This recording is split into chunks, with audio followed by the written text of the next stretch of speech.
இப்போ பட்டி ஜாயின் பண்ணுறது எப்படின்னு கற்றுக் கொடுக்குறேன். நாம் கீழ்ப்பக்கம் அடித்து திருப்பிக்கிறோம். அடித்து திருப்பிட்டு பட்டி பீஸு அடித்து திருப்பிட்டு கீழே பாருங்கள், மேல் துணி ரெண்டையும் வச்சுட்டு ஃபஸ்ட்டு மேல் துணி மட்டும் ஜாயின் போடுங்க. ஜாயின் போட்டுட்டு அது பட்டியோடைய அடி துணி அது மாதிரி மடிச்சுக்கோங்க. அதுக்கு முன்னாடி ரெண்டுமே ஈவனாக இருக்கா அப்படின்னு சொல்லி செக் பண்ணிக்கோங்க. செக் பண்ணிவிட்டு அதுக்கப்புறம் எடுத்துட்டு அங்கே பாருங்கள், லைனிங் மட்டும் தனியாக இருக்கும். நம்ம எந்த ஷேஃபுக்கு இருக்குமோ அப்படியே 1/4 இன்ச்சு மடித்து ஒரு தையல் போட்டுட்டிங்கன்னா உங்களுக்கு அந்த தையல் தெரியாது. நம்ம ஓவர்லாக் போடணுன்ற அவசியமே கிடையாது. ப்ளவுஸும் நீட்டாக இருக்கும் உங்களுக்கு.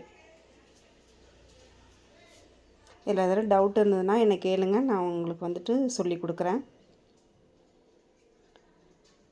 பாருங்கள், கரெக்டாக ஈவனாக இருக்கும்.